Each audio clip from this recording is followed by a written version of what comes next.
lords, my ladies, and everybody else here not sitting on a cushion. Well, we have a rather curious subject this morning. To study our heritage from the past is not simply a waste of time, because most of that heritage is still with us. I think it's important to live life with a knowledge of its mystery and of your own mystery. And it gives life a new zest, a new balance, a new harmony to do this. The human story is much more complicated and much more mysterious than we've been taught. We need to wake up as a human species. We need to become our own leaders. This is, in my view, the next step forward. When people find out what it is that's ticking in them, they get straightened out. We can win the fight, but we can win a little every day. And every day when we make the smallest victory, there will be a little more of happiness and a little less of pain. Every day, one step forward, even a small decision, will strengthen us for another one tomorrow. And gradually these right decisions will bring us enlightenment and companionship in the spiritual adventure of existence. What's up, guys? Welcome to Wayfinder. Thank you for coming back to check in on us and see how things are going. Got an awesome episode for you today. We're meeting with a really cool guy named Stefanos Sifandos. Stefanos is this awesome guy that I found through an organization that he's affiliated with called the Sacred Sons. And they're all about masculine alchemy and balance and just helping to heal the world by bringing men back to their center into this father archetype role. Just make men better versions of themselves and restore the properly balanced man, right? And we're kind of living at a time where nowadays we've got some really hyper effeminate men that are like doing some crazy shit, and I'm open about my thoughts on that. And then we have like the usual toxic masculinity kind of thing going on. But I think that we're getting to a place where men are beginning to find balance, or at least a big, a substantial piece of the population of men is starting to find their path and realize that there is a balanced way to be a man, and engage yourself in manly things, connect with nature, be a balanced, strong person, physically, mentally, spiritually, but still to be soft and to be in connection with your emotions and to be able to be warm and loving and compassionate and these kinds of things. So Stefanos and the Sacred Sons, they're on the front line of all that. Now, you don't have to be a man or a male or to own a dick to enjoy and gain and benefit from this episode. This is actually something that if you've got a man in your life, it's a great episode for you to listen to. But to be honest, man, it's really, this episode is probably 10 or 15% about men. The rest of it is just about people and balance and love and all these other kinds of things that I think anybody can benefit from, right? So I don't ever, I struggle with this from an identity standpoint sometimes. I don't want this show to ever become a masculine empowerment thing or a men's show or something like that. I don't know where it's going to head in the future, but we have about a 60-40 blend from what I can tell from the social media diagnostics or analytics or whatever. We've got like a 60-40 gender blend, not counting however many other genders outside of the natural two are listening. I don't know. If they were listening, they're probably not listening after that comment, but that's fine. Anyway, it's about men, women, people, parents. This show is really something for everybody. And it's a great episode. It was awesome getting to meet Stefanos and talk with him, and just to share, I would say share virtual space with somebody with that kind of energy. And so I hope you guys enjoy it. Now, quick house cleaning before we get kicked off. If you haven't already subscribed, please do to whichever platform you prefer. But if you're listening to this, good chance you probably already have. But if not, go subscribe. We're on all the platforms you can think of. The easiest way to find the one that you like the best is just go to wayfinderpodcast.com. wayfinderpodcast.com. It's got links to all the platforms. It'll just take you right there. So if you click on the YouTube icon at the website, it'll just take you right to our channel on YouTube. You can go right there, find whichever podcast you want to listen to. But turn on the notifications so that whenever we post a new video or a new audio track, a new podcast drops, you get notified. So I know YouTube does that. I probably need to be a little bit more familiar with the other platforms, but I know YouTube does that. So especially if you listen to YouTube, go on there and make sure that you click the button for notifications. Also on wayfinderpodcast.com, you can go on there and you can support us on Patreon. There's a link to Patreon on the website. So please do that. I hate saying this all the time, but I feel like I've got to, and it seems to be helping drive some people to the Patreon. But we do fund this out of the goodness of our own hearts, for whatever that's worth, and our own wallets. So when we, building the studio and setting all the equipment up, and then flying around the country to go meet people, and we were in Austin last week down at Onnit at the Onnit gym. Talking to some of those guys down there for the podcast. And we're going to be in California later on this week. We're bringing Jeff Sullivan, the amazing, brilliant, visionary artist, into the studio tomorrow for 2 days worth of podcasting, and then going out to hanging out with Brandon Beecham and the guys from Positive Head Podcast and the Optimistic Late Night Conscious talk show out in Venice Beach, California. So we're doing all this stuff to bring you guys content because we genuinely believe that we're helping people, and we're getting the feedback that says that we are.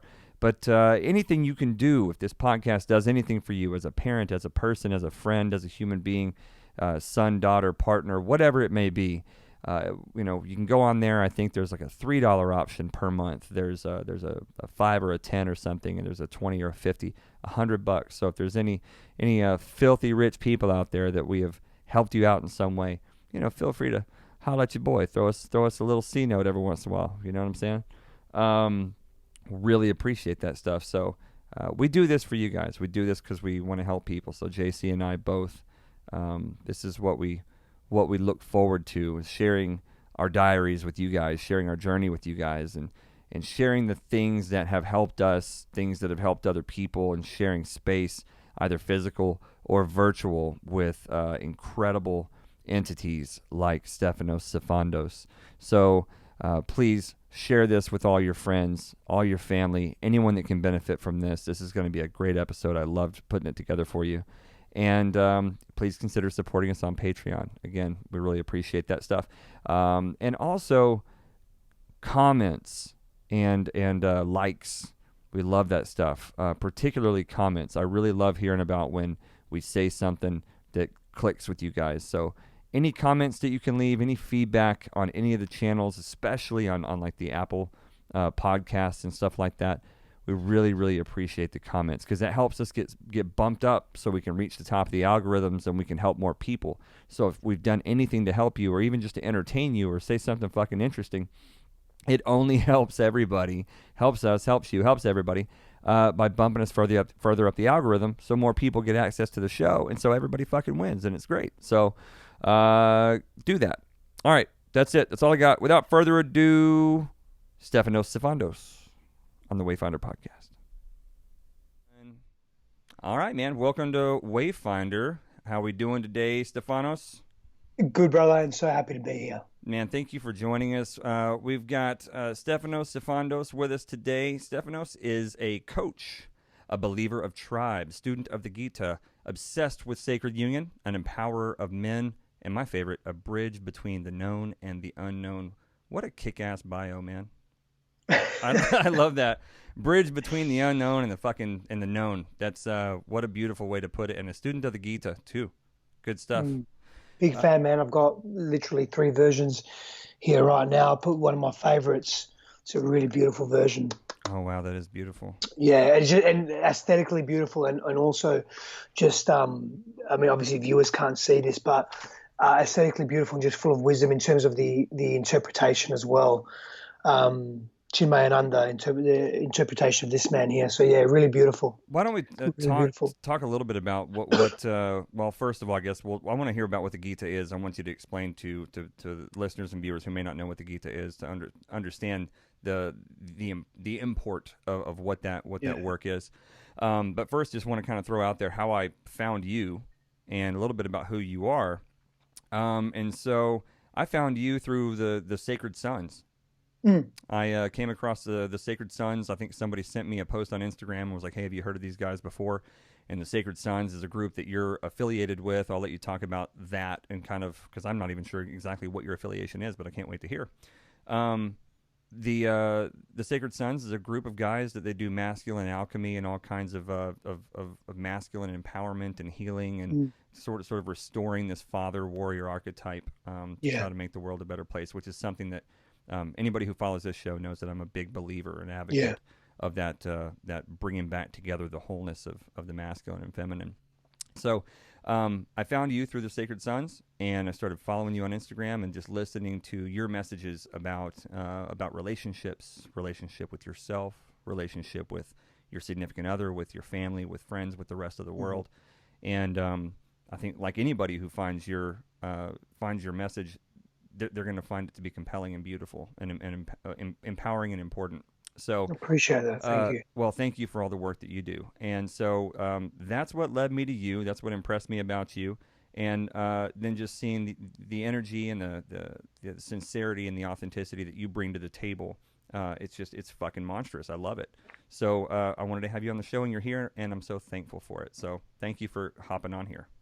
Likewise, brother. Very humbled by your kind words, and I share the same sentiment. Really happy to be here, and just really, man, I'm just really grateful to have the opportunity to connect with like-minded, like-hearted people like yourself, and just jam and just share ideas, explore new ways of being, speak to some of the old stuff, get confused and go down a path and say, well, I don't actually know the answer to this, but let's explore it. I love that, man. I mean, that's a gift I think that many of us don't have in modern times. I think we had that in ancient cultures. You look at the Greeks, you look at the Symposium, you look at the ancient Indians, you look at Mesopotamia, you look at these ancient cultures and how they structured their lives, and a big part of it was getting together in groups, smaller and larger groups, and discussing the cosmos, discussing reality, discussing and connecting to intellectually, but also from a place of heart. What does it mean to be human? I mean, you asked about the Gita before. I mean, the Gita is a compelling story told through parable, told through story about what does it mean to be human? What is this human experience? What is reality? What is life? That's what the Gita is essentially about. And it's an ancient Indian writing, right? So ancient Sanskrit. It's Sanskrit, right? So it's part of it's the Bhagavad Gita is what it is, and it's a part of the Mahabharata, right? Correct, and it's also part the ethos and the philosophy is part of Advaita Vedanta, or Vedantic text at the least. Anyway, some not. What's the word? It starts with C. Contention. Some contention around is it non-dual Vedanta, or is it dualistic Vedanta? But it's invested in Vedantic philosophy, which comes from a group of people, the Upanishads, thousands of years ago. It's just beautiful wisdom, man. Beautiful wisdom. It's coming from a time when, and I'm a big believer that all of the mythologies of the world and all the religions of the world, there's so many rivers, but they all reach the sea, right? Joseph Campbell, man. Yeah. Joseph, you familiar with Joseph Campbell? Hero of a Thousand Faces, right? Yeah, cross-cultural mythologist. For me, laid the foundation for, the hero's journey, obviously the various archetypes, and just really he, in my opinion, just bridged the gap between difference, man. When you really go deep into his work, there's so many similarities in our humanity, and it cannot be neglected. We cannot deny that. I think more of us need to read his work and really immerse ourselves in it. Yeah, well, I think that there's an interesting thing that Joseph Campbell and anyone who's sort of a comparative, religions student or a scholar like yourself or myself or a lot of people who follow this podcast and do your work too, is just sort of approaching these ancient wisdoms and traditions with an open mind, right? And we have a problem doing that a lot of times nowadays because organized religion has sort of they've put a lot of chains on creative thinking and open-minded thinking about things. And there was I was laying in bed last night, and the best ideas always come to me when I'm like comfortable and it's like midnight and I'm like trying to go to sleep and I really don't want to get up and fucking write anything down. That's like when all the really Yep. good shit happens. Yep. And so I'm trying to, like, one of my big things is I'm really trying to, like, build up that discipline and maintain that discipline to get up and make a note of that thing instead of just laying there going, no, I'm too fucking lazy. I don't want to do it. And so this really interesting synchronicity sort of happened, right? So I'll tell you, I had this idea, and it was we need to wonder more and to think less, right? Mm-hmm. Approach life with wonder and curiosity rather than to form beliefs or thoughts about the world. So in my head, I think I stumbled on this epiphany because I was thinking of something, and I said, well, I think that the world works like this, right? I think that this thing works this way. And I thought, you know what? I wonder, maybe I should say, I wonder if it works like this. I wonder if the world works this way instead of I think it works like this. And I have a tendency to do that, to think in my mind, momentarily or otherwise, that the world works a certain way, right? I'm always putting these ideas together. Well, I think it works like this. Well, maybe we should think differently and say, I wonder if it works like this. And by saying that way, by thinking of it that way, it encourages humility, curiosity, and openness. And I think whenever we start to think and speak in those kinds of ways, we encourage the kinds of openness to thought about comparative religions, about mythologies, about maybe there's a way that we could find truth in these things instead of going, I think that's bullshit. I think that doesn't work that way. Does that make any sense?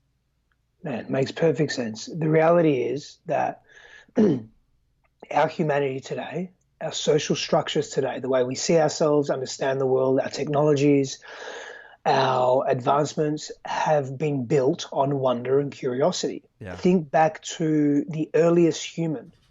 At some base primal level, he or she, and it was mainly men that were responsible for this, it was mainly males that were responsible for this, thought to themselves, what's beyond this cave?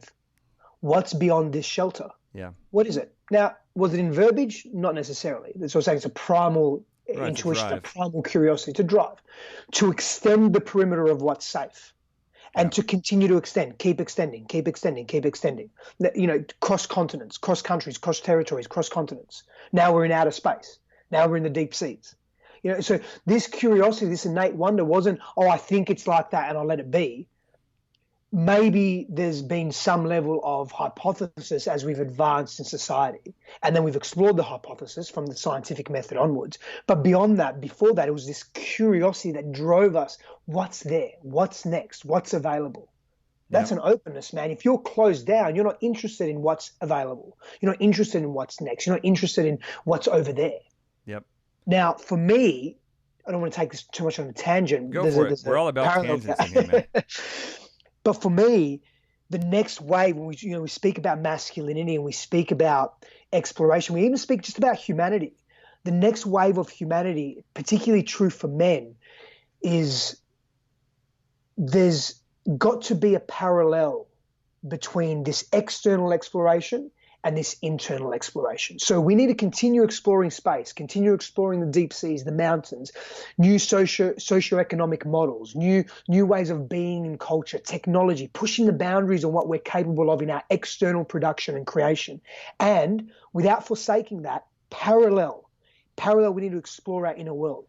We need to open up our hearts. What does it mean to be an emotional being? What does it mean to be an integrated spiritual being? What does it mean to push the boundaries of our physicalities? We have to go deep within our minds, our belief systems, everything that makes us, our history, our pains, our past, our traumas. That's the inner work. So the inner work has to match the outer work. And that, to me, is the new evolution of fucking man. And that's where, to me, that's where we're going. That's where I'm going.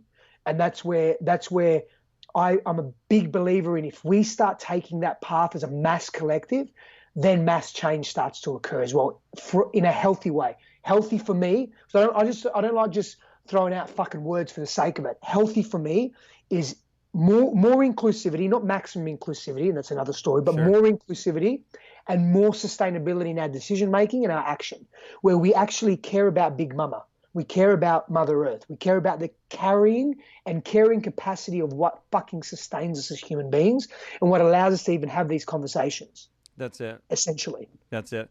Well, and that's right on, man. Every bit of it, And one of the amazing things about having that realization, having that thought last night, and then I wake up this morning and I check my Instagram, and right there on your fucking story is a quote from Abraham Lincoln. Right? And this is the kind of synchronistic shit that I look for, that just the universe winking at me, telling me that I'm on the right path, right? Yeah. So I'm thinking about open-mindedness and like maybe if we wonder more and think less. I wake up to this quote from you, and this just tells me that the day is going to be a fucking awesome day. It says, I don't know that man, I don't like that man. I must get to know him better. I must get to know him better, yeah. I don't like that man. I must get to know him Oh, better. that gives me goosebumps, bro, because I'm going to share something with you, right? Go. And this is fucking goosebumps everywhere. And this is part of my practice. There are so many people, like, first of all, whoever thinks they're not judgmental, either full of shit or actually enlightened. No, that's my take. You're right or you're wrong, yeah. Yeah, you're either full of shit or you're massively fucking enlightened. Because I see that, we judge. Judgment is a part of the brain, and it's the way we survive. It's discernment, right? But it's how we judge in a socio-cultural context, in our relationships and society, that defines how we see ourselves, perceive ourselves, feel about ourselves, give and receive love, and all the good stuff, right? And so for me, I grew up in massive judgment. Like, my father just judged everything, highly discriminative, racist, sexist, every ist you could think of, right? I can pretty much relate, yeah. Yeah, and so I'm from Texas. Yeah. It's the Australia of the U.S. I'm glad you actually fucking know that too. Yeah, man. Yeah, well, that's why I always get along with Australians. We're from Texas. You guys just fucking is what it is. Same thing. I met some Australian friends when we were in Sedona this summer. This guy named Neil. Anyway, you might know him because he's like the #1 downhill skateboarder in the world. And we ended up next to him and his wife in Sedona at this RV park, and we just became friends, and we were just having the best time, and he was fucking laughing. I was doing my Australian accent, which I'm not going to do at the moment. Come on, man. At some point, I'm just going to slip into it. Okay, but cool. he fucking talked me into it, and we had the best time. But he was like, man, fucking Texan people and Australian people are the same. He's like, I finally figured it the fuck out. This is why we get along so well. We're raised by a bunch of racist fucking bigots, and we learned how to rise above that to some extent in varying circumstances. Yeah. But that is, man, it's the truth. It's a cultural thing that you kind of, I think some people get out of and some people don't. But it's it is a thing. Anyway, go ahead.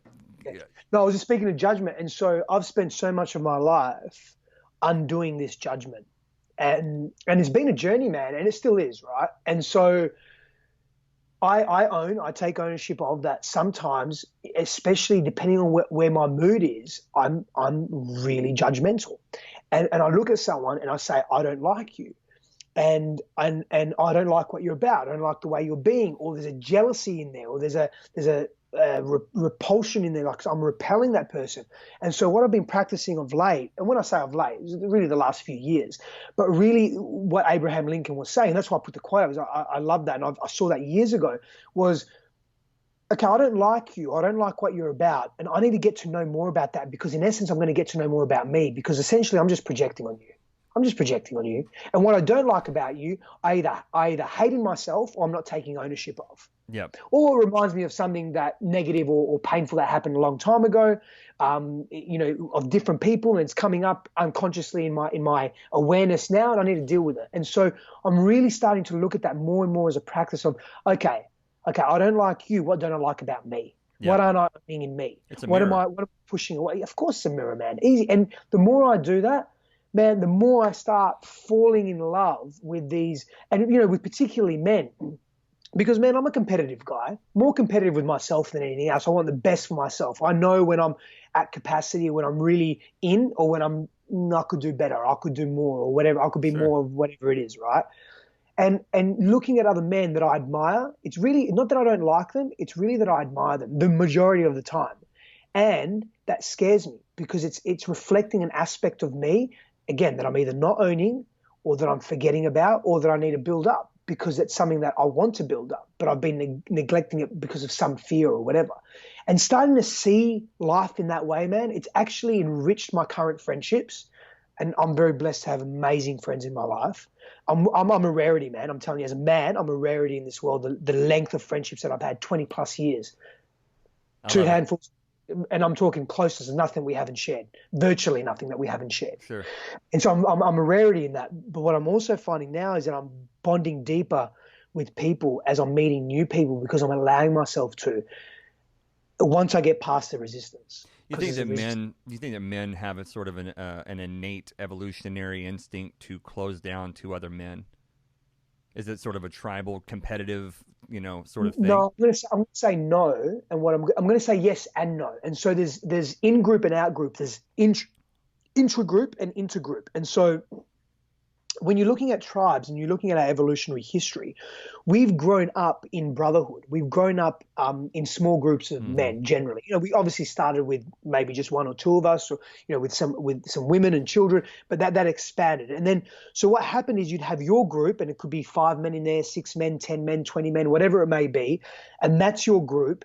And competitiveness existed, but it existed for the sake of your group, because it was so much about survival. So if you had skills in extending the perimeter, if you had skills in building weapons, if you had skills in pursuing hunting, whatever it may be, everyone knew their role and everyone knew their place. This thing of self-identity, I don't know who I am and I don't know what I want, and this sense of purpose not being something that we can fulfill in modern day society didn't really exist, I don't believe, in older cultures. Yeah. And because we knew exactly what our role was, and it was for the sake of our group, and we chose to be the best version of ourselves for ourselves and for the sake of our group. Does that mean that the leader wasn't challenged? Or I'm sure the leader was challenged. However, the focus was more on the community. Then, of course, if you're fighting for resources and resources are scarce, depending on the level of evolution, I'm talking about internal consciousness, you'd either challenge that other group, the intergroup, or you'd merge groups if it made sense. Yep. And so to answer that question, I think it's yes and no. It's innate within us, but I think we're more collaborative. From the reading and the research that I've done, and as I observe human behavior, I believe we're far more collaborative than competitive. I think I agree with that, by the way. Yeah. And I wasn't trying to lead you down there to say that men are assholes innately. No. Really, quite the opposite. I was thinking of you guys at the Sacred Sons, what you do. A lot of that is sort of all about inclusivity, brother. Yeah, it's reconnecting men with this ability that we have to form these brotherhoods, right? Every single one of us is Sacred Sons. Absolutely. Yeah. And that's that's something that we've lost, I think, culturally as men. Certainly growing up in Texas, Australia, down here in the South, we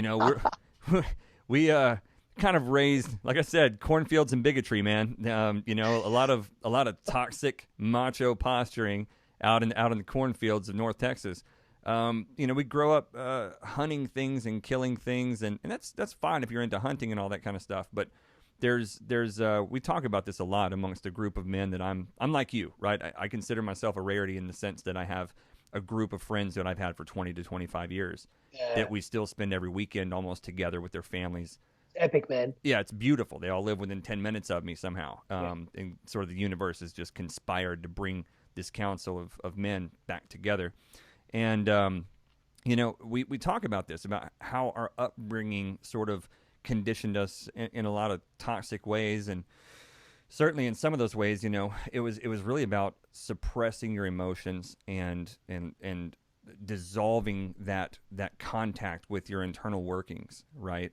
And then to build whatever was considered an appropriate sort of barrier between you and other men. There was always this threshold of competition that had to be there, and of course it wasn't ever positioned that way to us, verbally. It wasn't ever articulated, but it was just the conditioning that we got from our fathers and from the other men around us.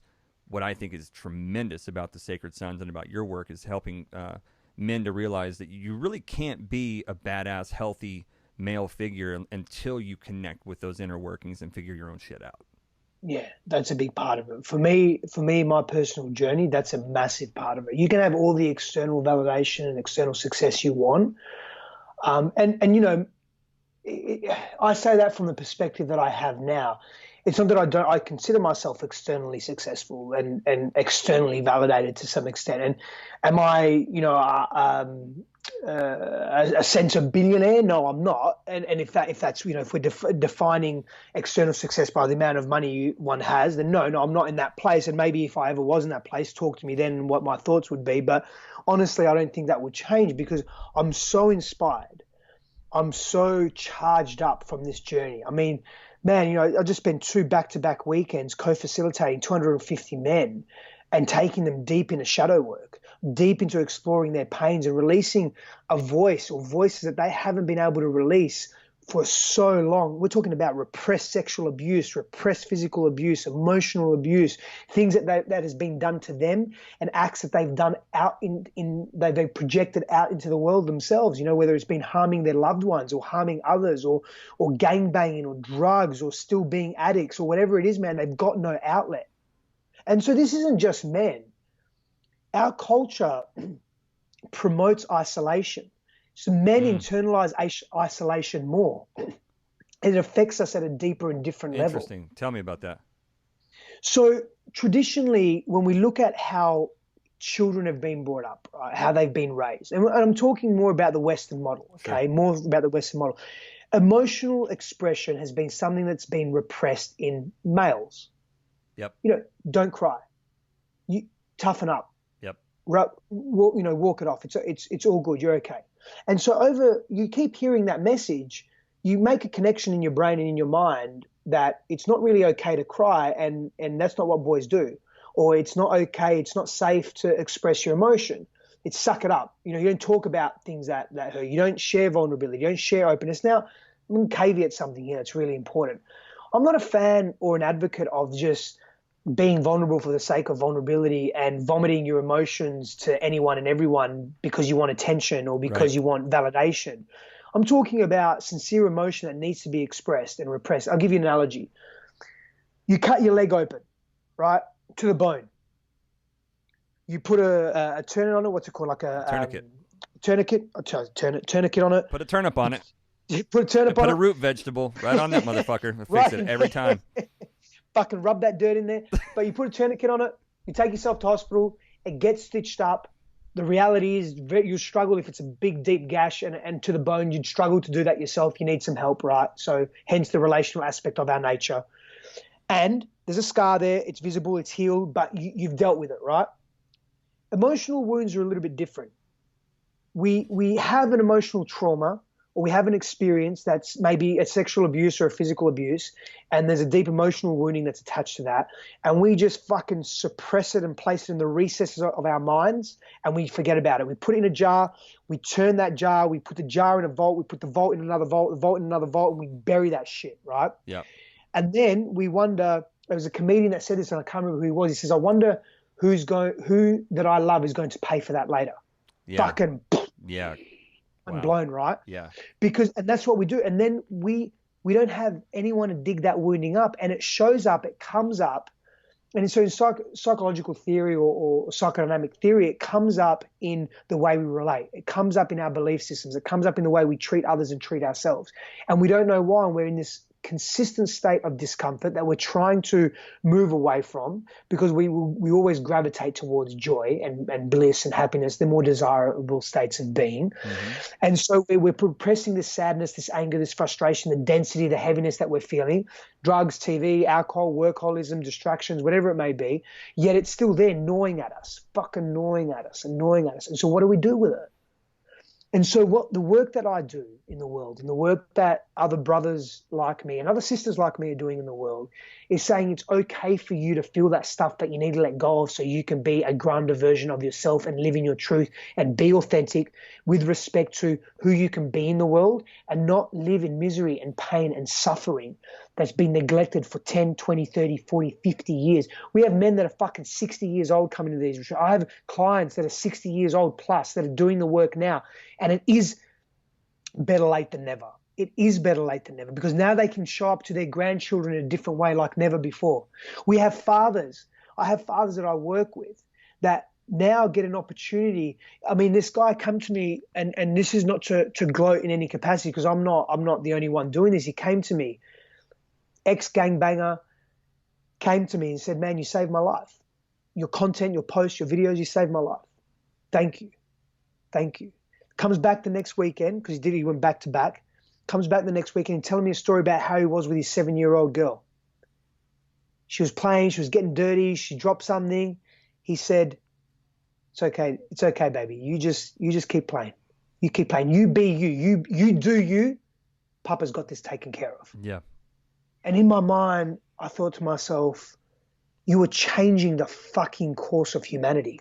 Yeah. You, by the choices you're making, by being here, by treating your children differently, you're changing the course of humanity, because you're not going to raise children that are damaged, that are oppressed, that have been abused, screamed, suffocated, Just you are raising a generation that is going to be healthier, and they're not going to have to spend 10, 20, 30 years undoing shit like we have.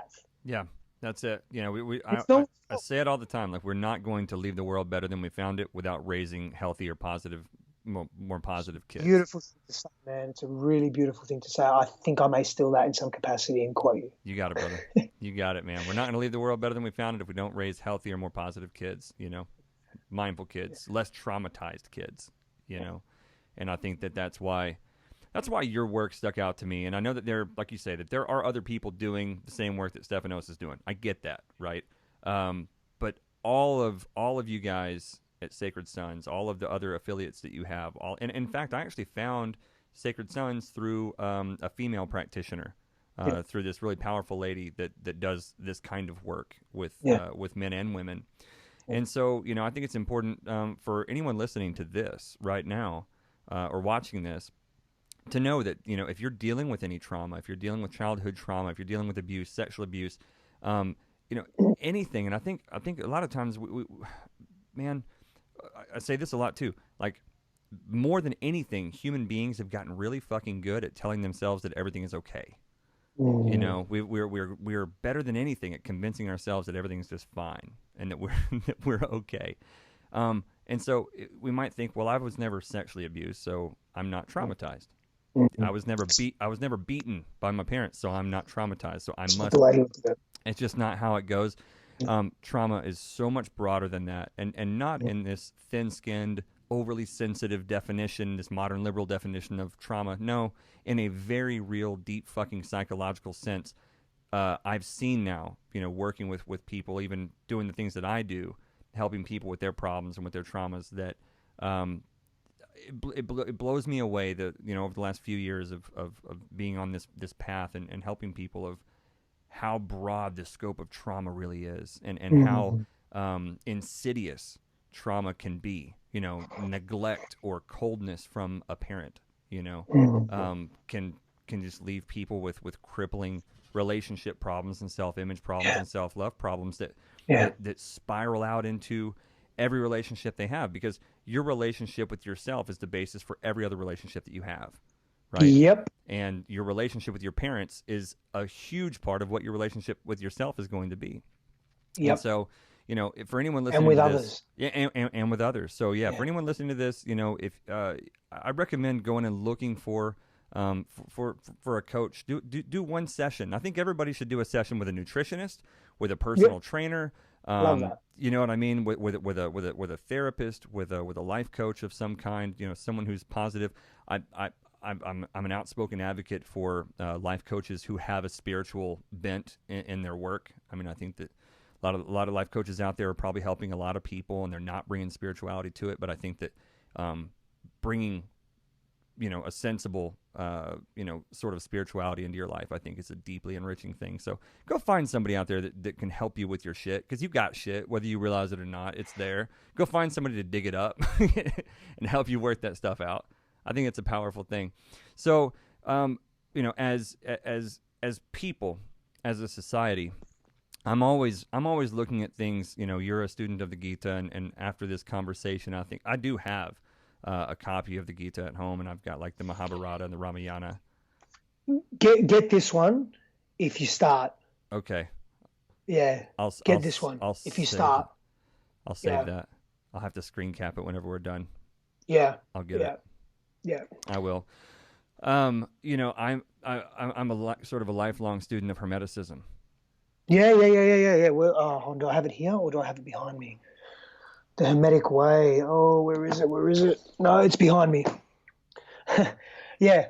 I'm not just a student of the Gita, brother. Well, I'm a sure, of student of course. everything, Oh, as I'm sure you yeah, are, you know, yeah, really yeah. open to all of it. Yeah. Absolutely. You know, and so I'm always looking at things in this sort of this dualistic, like the Tao, you know, this sort of dualistic thing, this masculine, feminine balance, the light and the dark and all that good stuff, you know.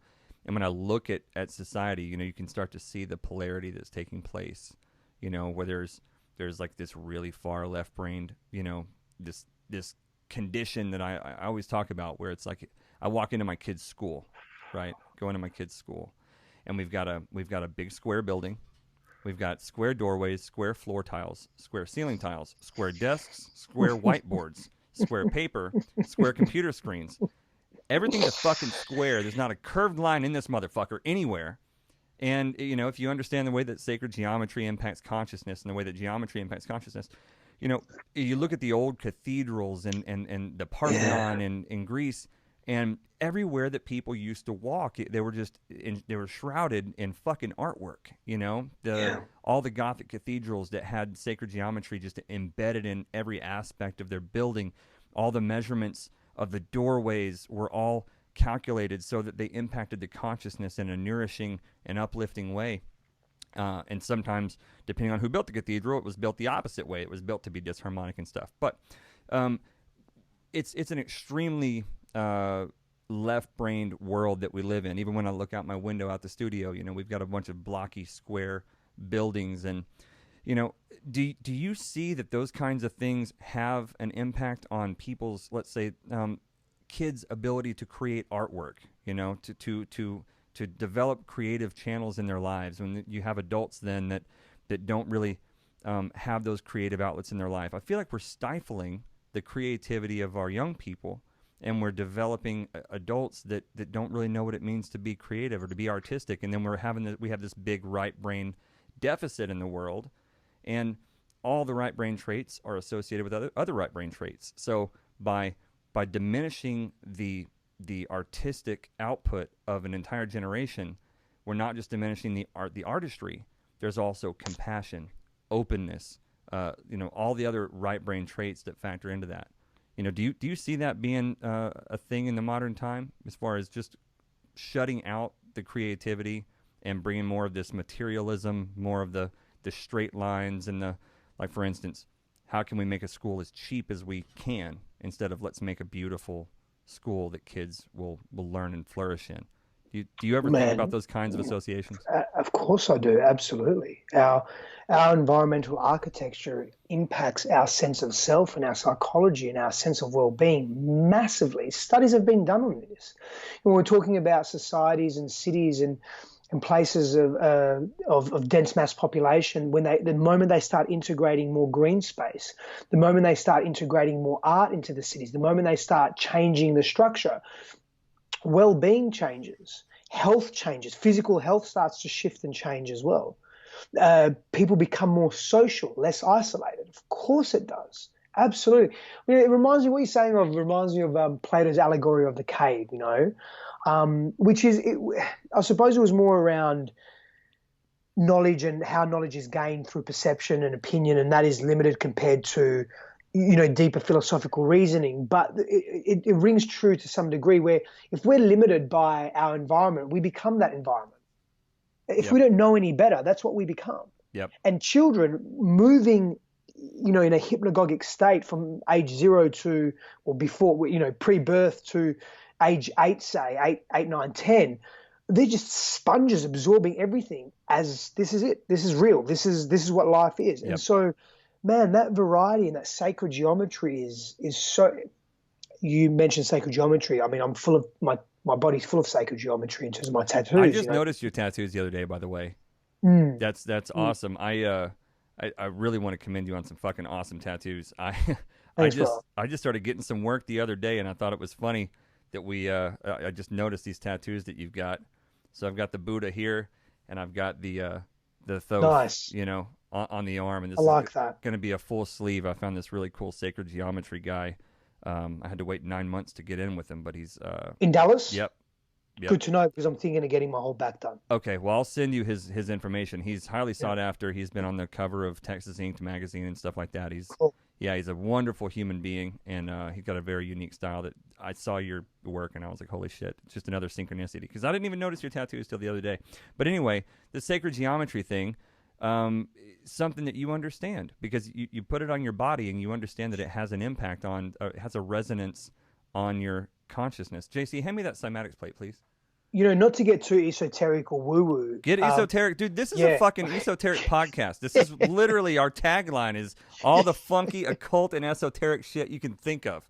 Go. Yeah. So I was working with a mentor and a coach a few months ago, and she's also a dear, dear friend. She's fucking epic. And one of the areas we started moving into were my tattoos. That's awesome, by the way. That is fucking awesome. I know what that is. That is epic.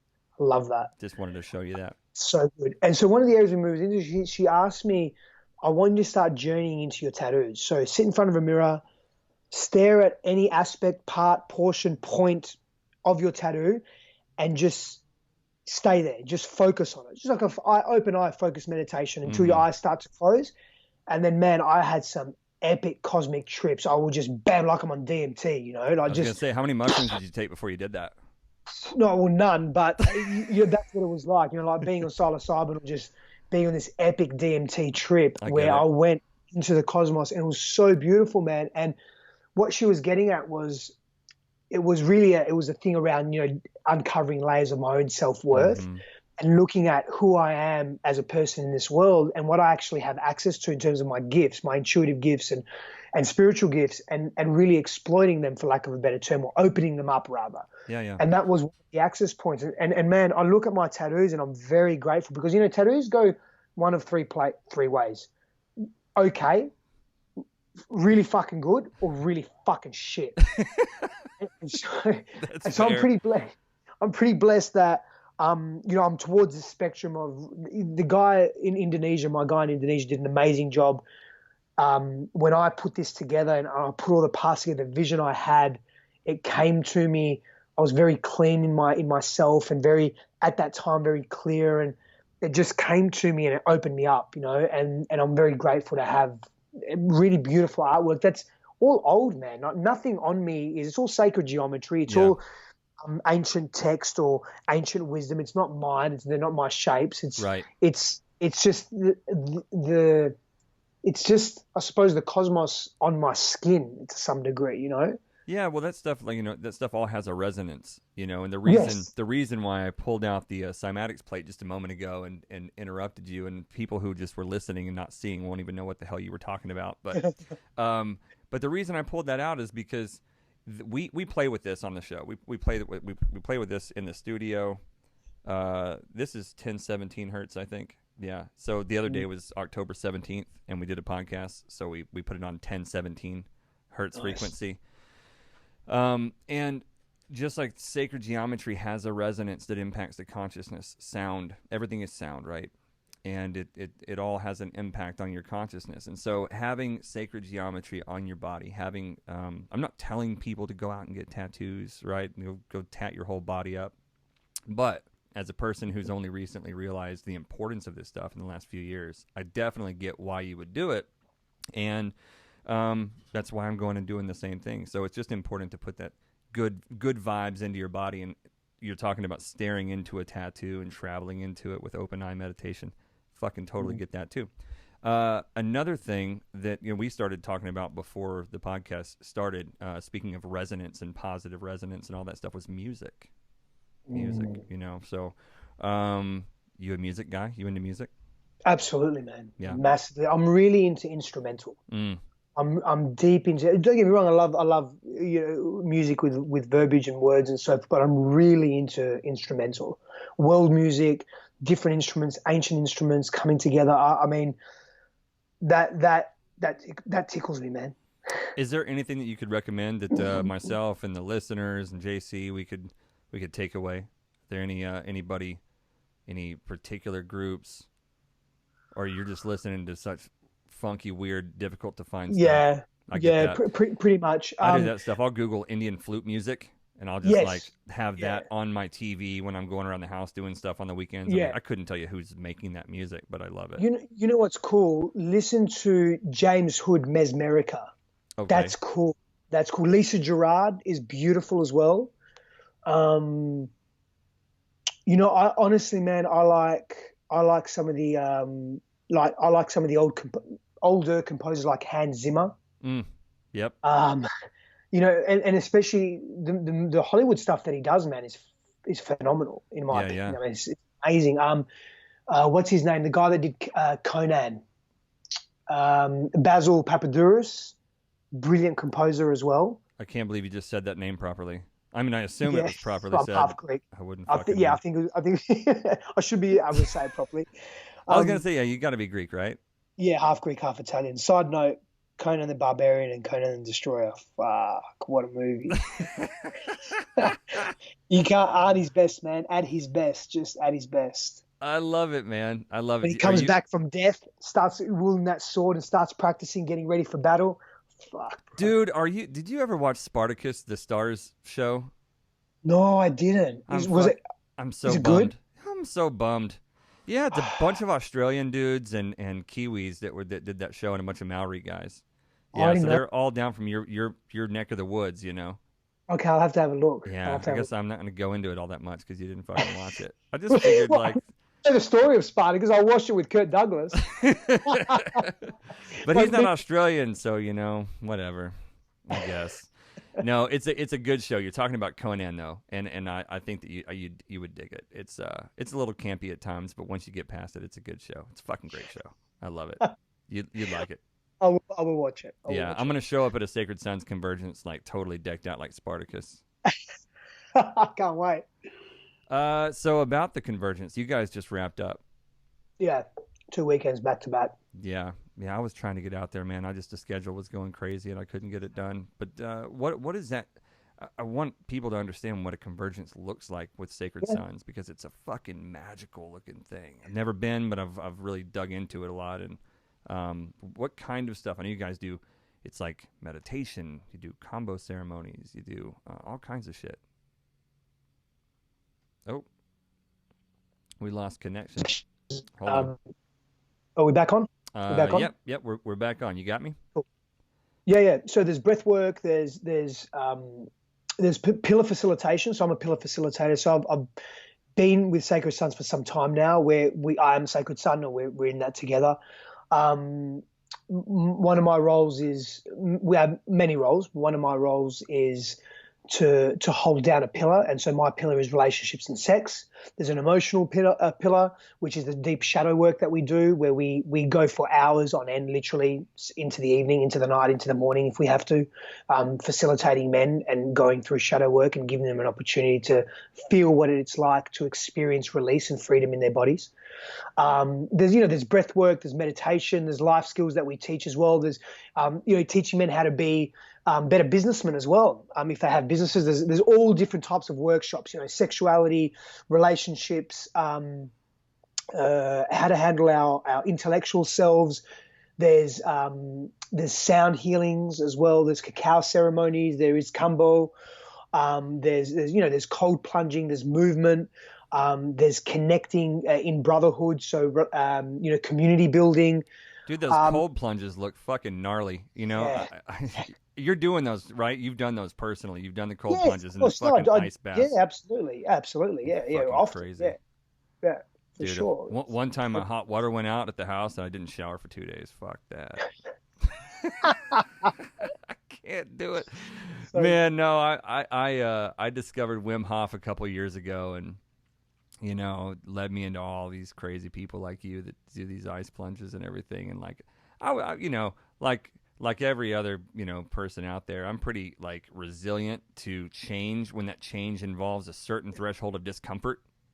Yeah. It's like, ice water on my balls. I'm out. So, I've got a 9-year-old kid. I've got 2 kids, 13 and 9, but my 9-year-old is he's just like a little polar bear. Started young, bro. Oh yeah, I know I did. Yeah. It wasn't on purpose, brother. But I'm Was it? No, it was not. but I'm just infinitely thankful for the life that I've led because of my kids, right? Talk about getting your shit together. Try being 21 years old, running a company, and finding out that you're going to be a dad. Wow. Are you still with the mother of your children? We were married for 10 years, and we're no longer together, but I've been with the same girl now for 4 years. So we met about 6 months after my divorce. And, I've got a great relationship with my kid's mom. She's amazing. Right. She's like a wonderful lady, very smart, successful, does well. And, it's something I've talked about on the podcast is like the importance of co-parenting in a successful way. And that's something that I feel so blessed when I talk to certain people to hear their stories about their relationship with their ex-partner that they have kids with or something. It's like I'm really fortunate to have that. And you can foster that kind of relationship, but you got to have your own shit figured out first, Yeah, I agree, man. And that's another element we teach at Sacred Sons as well is we, stewardship of the earth and stewardship of our children. There's an element there for fathers as well. This time around we had an elder there, not an Indigenous elder, but an elder in the men's workspace, and that was great. And I forgot to mention one of the pillars as well. Another pillar is the physical pillar as well that we have, and the cognitive pillar. And this really just helps men transcend limitations and helps men connect to their bodies in a healthier way as well and start shifting shame. And we do a lot of that in the sexuality and relationships too. And I think that's a big part of it, man. We just come back to what you're speaking, not to jump around too much, but that healthy co-parenting, irrespective of the relational dynamic between the two parents, healthy co-parenting is, again, we just go back sort of full circle. It's so imperative to the next generation and our future. Mm-hmm. And so the fact that it's really inspiring, brother, that you have a really connected homeostatic relationship with the mother of your children and that you're able to really connect, communicate, and get along. I think that's a really beautiful thing, man. And that, to me, tells me a shit ton about who you are as a man as well, as a human being. No, man, I appreciate that very much, very much. Well, something I've been really outspoken about on the show and on the platform because, really, man, this whole thing is my journey in real time. You know what I mean? Yeah. This is just a great big documentary on what a fuck up I've been in my life and how much I'm continually trying to lessen the degree of fuckery that is my life. I love that word, man. Fuckery is honestly my favorite word. I figured it'd be cunt. Well, that too. That's actually. I probably use that too often. Yeah, well, that's too often. That's your first word as an Australian baby, I think. Literally, that's the word that comes out of your mouth. It's like you got to be careful in the States with that shit. I know, man. But when you look at the etymological meaning, the etymological root meaning of the word, it's actually in reverence for the female. Did you know that? No, I'm I need you to go there. I need you to explain this, and you take as much time as you need. I'm pretty sure it was the book that I was reading was Pussy. It was I can't remember the lady's name that authored it, but she was talking about. She was speaking to derogatory terms that we use not only for women but for each other in today's world, and she just gave some background and a historical analysis of the word cunt and where it came from and how it's been distorted over time. But it's actually a word that's in reverence for a female. That's where obviously today that's not how we necessarily use it. Clearly, in Australia, I'm going to try that argument. Next time I just lose it on some chick at the mall, like gets in front of me at line and be like, "I was just showing you reverence." No, somebody's going to record that shit. It's like, "I fucking love you, cunt," and it's like, that's how it is. That's our love language. We use it in every single way possible. Man, it's horrible, but at the same time, it's ingrained within us. It's so difficult to shake sometimes. I have to be careful because Christine says, you're not going to use that word too much today, are you? We're with a lot of people that don't really know us. So yes, Christine, I've got it. Why do you have to be such a difficult cunt? I'm teasing. But seriously, we just use it blasé, man. It's not... Anyway, Australian culture, it's so... Cultural don't differences. get me started about Australian culture. But anyway. I love it. I've never visited. I can't wait to. I grew up on the Crocodile Hunter. It's like my all-time hero. Mick Dundee. Oh, Steve. Oh, Steve. Irwin. Sorry. Yeah, Steve Irwin, yeah. Crazy cunt. He was. he was, man. He was something, man. That dude was passionate about life is what he was. He was, man. He was passionate about life. He was passionate about his vision and purpose for bridging, bridging our our ignorance around nature and the animal kingdom, the animal world, and our environment. And he died doing what he really loves, man, and what he's here to help people understand, which is a beautiful thing. See, I grew up out in the country, out in the bush. You know what I mean? Do Americans know what bush is? Yeah, something. I don't know. What the fucking the outback? The outback. The outback. So I grew up out in the woods. We had trees and lakes and ponds and creeks and stuff. And so I had like snakes and critters and all kinds of animals and stuff. So the crocodile hunter to me was really just a guy who gave me a model, an archetype, so that when I went out into the woods, I had this sort of archetype to follow. And so I get out there and I'd be like, all right, now we're going to shine the bright lights down into his eyes. We're going to jump in the water, going to dive down. I'm going to grab this bugger by his eyes. We're going to have a look right in his face. Look, he's a beauty. Woohoo! I just fucking get hype. There it is. Bang! Yeah. Bam. Wham, bam, just like that. So I get all hype about that, man. And so... But where I was going with that is that, like, I grew up in nature. Yeah. Right? I grew up in nature, and I loved that Steve-O was a lover of nature. He was passionate about nature. And I didn't realize until, later on in my adult years how important it is to have nature in your life, because we are nature. We come from nature. We come from the earth, however woo-woo or whatever that may sound. Come from the ocean, man. I believe it's not completely determined, but something, potentially a meteorite, hit the ocean. The amoeba it generated heat. Somehow life was formed, singular cell life, and from there it spawned. We come from the ocean. We come from nature, man. Yeah. I mean, some might say we come from another planet, and that's from the water. Somewhat true. Yeah. But there's a rock band from Dallas called the Toadies, and they have a song called "I Come from the Water." And it's talking about, crawling up on the land, and it's a really fucking jam. If the Toadies say it, it's true. It's obviously true. It's obviously clearly true. The Toadies say it, 100% true. I'll send you that song too. I got a lot of shit to send you. There was a young guy his name was Toady, and he was on an Australian soap opera called Neighbours, and it was very popular in the UK and Australia. You should watch it. It's so shit. But Toady was his name. Toady, you call him Toadfish, and Toady just reminded me of him. That sounds like a class act, man. Sounds like some real A-roll shit. Yeah, no D-roll there, man. Completely A. So, the nature is not just it's not just a fucking backdrop for human life. It's not just a backdrop in this urban landscape that we most of us have come to inhabit, and most people live in this urban setting, right? But nature, I had to explain this to my kids, and we've spent the last several years cultivating their relationship with nature in a big way. So like we do a lot of camping. We have an RV, a camper that we pull behind my truck, and because I'm in Texas. Of course, you have a truck. You're in fucking Texas. Here we go. Here we go. All you California killing the environment with your diesel and your fucking fuel. You're an environmental terrorist. Bitch, give it a year. You're gonna have a truck too. Of course I am. That's another conversation. Yeah. You don't want to tell the audience what we were talking about beforehand. You're about to move to Texas, motherfucker. Of course, I'm moving to Austin. Yeah. Austin, y'all. Yes. You're going to have a truck, too. You're going to want to drive my truck, and then you're going to want one just like it. How else would you pull the camper, It's true. So we take the camper out, maybe once a month. We go up into the mountains, up into Oklahoma and Arkansas, the Ozark Mountains, the Ouachita Mountains. How far is that from you to drive there? 2.5 hours. How far would it be from Austin? Do you know? Another 3.5 hours, depending on where you are in Austin. 5-6 hours. Well, but dude, down in Austin, you've got a different kind of wilderness, different kind of outback down there, because you have Austin is just on the border of what we call the hill country. Yeah. So it's the only thing about Austin though is like you get a lot of Austinites out there. Like you have to go pretty far outside of Austin to get away from people.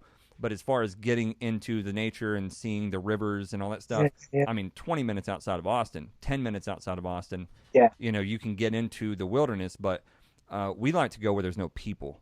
And so we'll go do multi-day hikes. We'll, take all of our stuff up there, whatever. But and then we take a 2-week road trip every summer.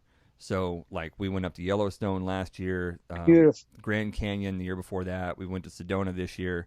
You know, and we're always doing that kind of stuff. And I've seen over the course of the last 4 years since we've really been doing this immersion, this whole different thing with nature, I've seen my kids, I've seen it in their behavior, in their outlook, how that has impacted them, their reverence for nature and their understanding of their connection to it. And then when I see their friends, again, at 13, 9 years old, respectively, there is a total disconnect between the kids of today and their understanding of nature. It's just not there. Have you seen that? Have you thought about that at all? What do you think about our connection to nature? That's what Sacred Sons means. It means that we're sons of Big Mama. We're sons of Mother Earth. And we all are. We're children of this earth in many respects. And that's not woo-woo and esoteric. Not that there's anything wrong with that. It's really fundamental fact that we come from this earth in so many ways. And I spoke earlier about the caring and carrying capacity of this earth. The way our relationship to Mother Earth, to nature, the way we extract and distribute and process resources, it's not efficient. It's not effective. We're doing more damage than we can replenish. It's happening too quick. And that's human intervention because we're inefficient and because largely we're in a monetary-based society and system that prioritizes money, making money and the profit motive over every other value. And that's a disconnection, right? And so there's nothing wrong with money or making money. It's how it's used. It's how we use. When we start to want to maximize shareholder interest over, say, the integrity of earth and land, that becomes a problem because it's a short-term view of society. And so in ancient cultures, we had rites of passage.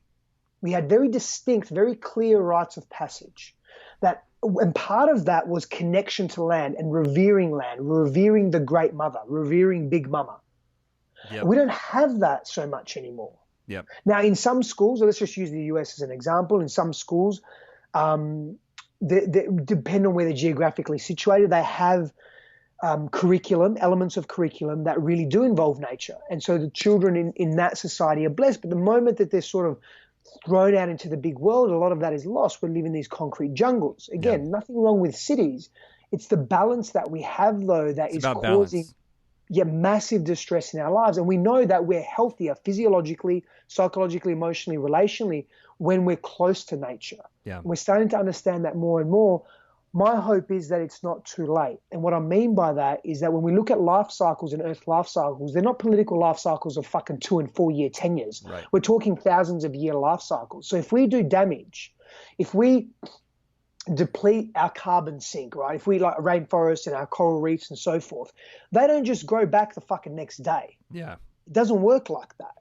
And so we have to be very mindful, and it begins with awareness and respect of where we are. And so part of masculine husbandry and stewarding the earth from a masculine perspective is stewarding. It's protection, yes. We are at a stage where we are coming from protection. We need to protect, but protect also implies there's fear around that. And if we come from fear, that can also mean that we come from reaction and we come from erraticness. And so it's more about a stewarding now. It's a stewarding of earth with decisions that we're making, because when we look at corporations, when we look at leaders and CEOs and so forth, and we look at politicians, the majority of leaders, politicians, corporations, they're full of men. Yeah. Now, again, this isn't to demonize men. It's not about that. It's about how we've lost ourselves as a society. And so we have a great responsibility and a great power. And what we choose to do with that now is super, super important. No, not to get over political, but building a fucking wall between the US and Mexico is not really a priority. It really isn't a priority in the grand scheme of things, and it's not fucking necessary. And I get Dallas. Dallas is quite Republican, right? Or Texas is quite Republican. Yeah, but most of our listeners and viewers are from LA and New York, so yeah, whatever. I don't give a fuck about politics. I don't care about political correctness either. So go fuck yourself. Well, that's kind of where we're at too. I mean, JC, what did you say the other day about having a stance? What was it? My stance is that I don't have a stance. I think that should be everybody's stance. Like, the whole be open. The whole political machine is so fucked. The whole system is distorted. It's so ingrained with corruption. It's so built to be manipulated by people, by the last motherfuckers you want to give the keys to the vehicle, right? Yeah, of course. I don't believe in participating in that political machinery. I think that we need to be activists in a very different way. We need to raise consciousness and activeness and awareness. But dude, again, one of the elements that some listeners on here have given me some heat for, and again, I don't give a fuck. It's who I am, and I'm authentic about it. But I believe it's better to be a warrior in a garden than a gardener in war. I love it. And born and raised in Texas, weapons and tactical understanding are things that were bred into me from birth. Yeah, And I can't wait to get to Texas, walk around in an American pair of boxer shorts with a machine gun strapped to my back because I can. Yeah. And I'm going to wear Crocs with socks because I can. Yeah, you can do that, man. You can come stay out at the house. We'll go shoot in our underwear with fucking Lucchese boots on. But seriously, when it comes with respect to hunting, I know people that hunt, and they hunt with a great reverence for land and the animal, and they don't hunt. They hunt for food. They hunt for connecting to earth, connecting to land, and that's how they actually eat. That's not all they eat, of course, but and to me, I really resonate with that. I don't resonate with sport hunting. That doesn't do it for me. But when I do get to Texas, I'm really interested in hunting and connecting not with a gun. I'd rather use a bow and arrow, to be honest with you. I just want to get a little bit more primal. JC and I just had this conversation the other day, 100%.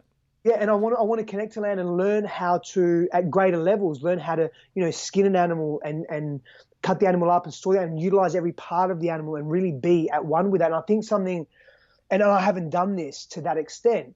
I've been hunting before, but it was a long time ago. I was in a very different place mentally and who I was as a person. And so that's something that I want to do. And as a man, I want to learn that skill. Yeah, I grew up hunting, and some of it I look back at it and I think, man, that wasn't a positive experience. There was some of the just the and we talk about this, but like the example that set around the campfire. Yeah.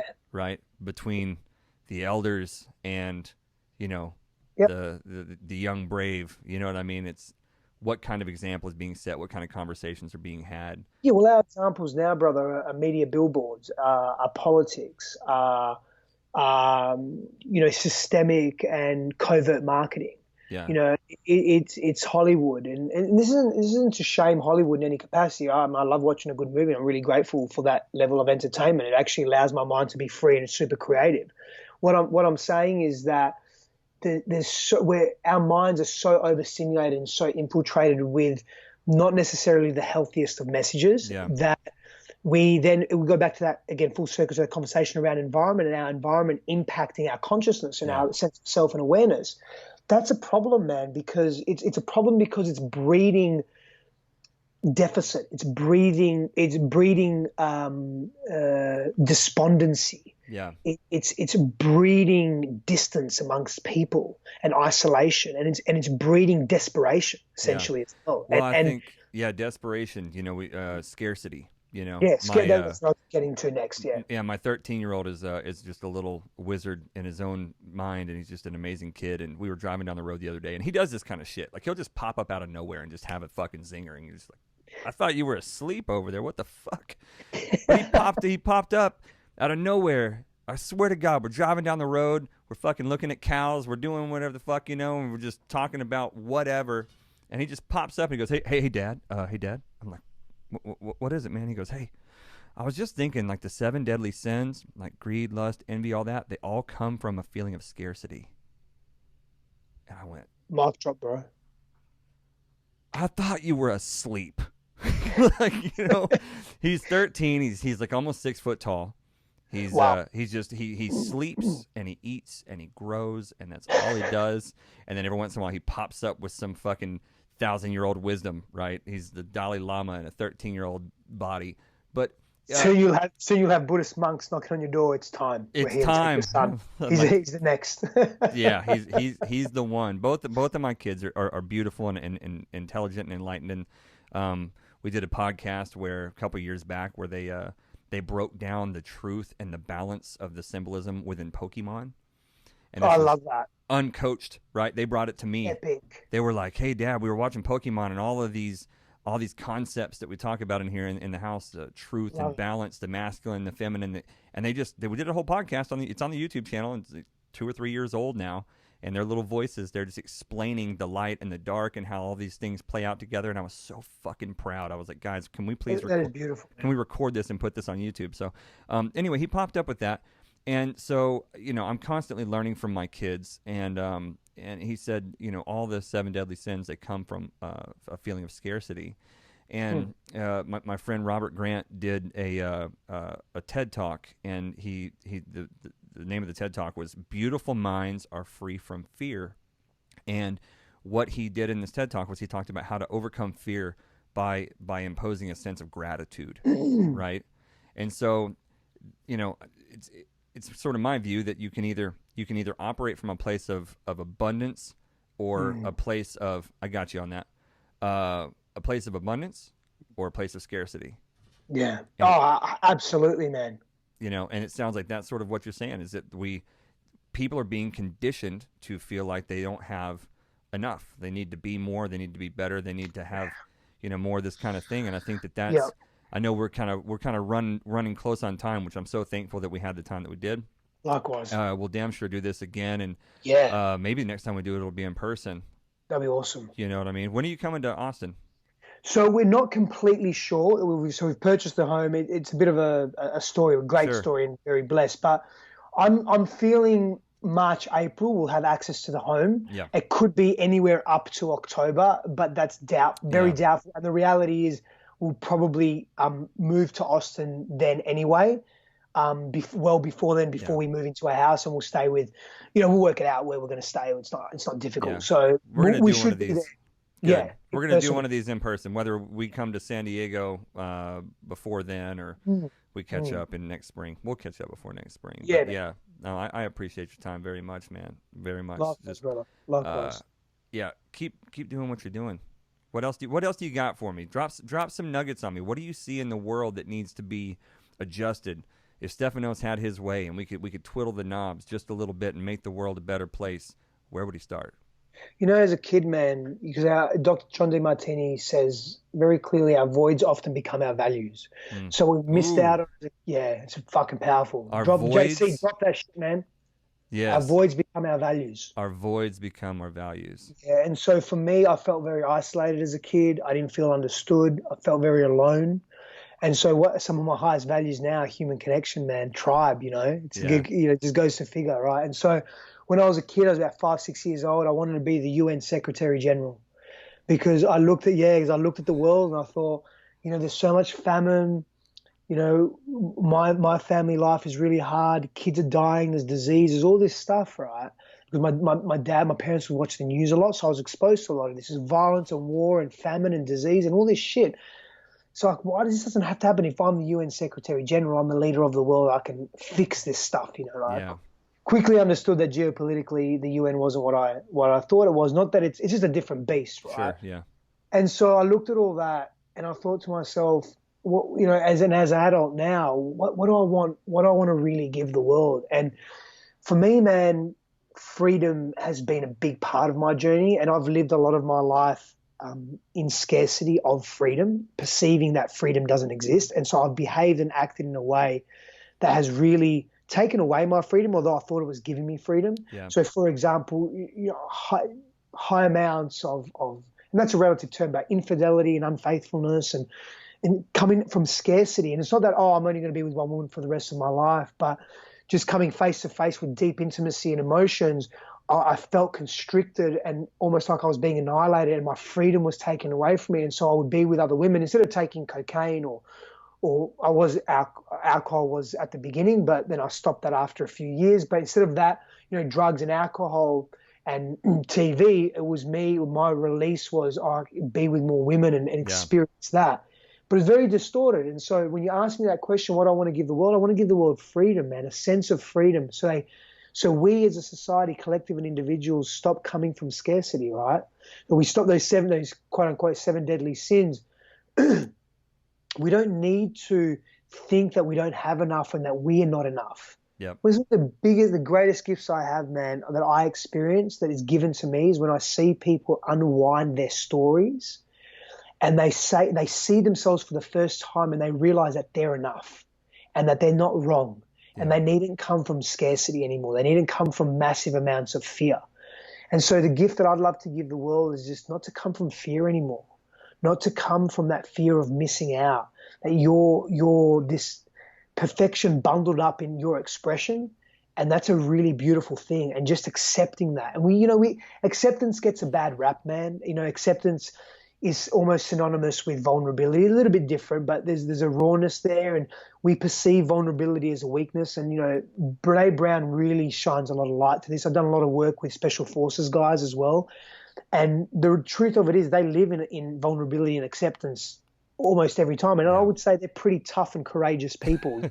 Yeah. Well, I know that. I've done deep work with them, right? And so we look at that. We look at what's required to be vulnerable and accept, and there's tremendous courage in that. And so when people start to accept their past, what it's actually doing is it's giving them an opportunity to be free, because it gives them permission to stop complaining about the past. They stop living in the past. They stop bringing their past into the present unknowingly, and they're able to live in real time, not being triggered, doing their work, healing their wounds, dealing with the shit that comes up, knowing that it's impermanent, finding support.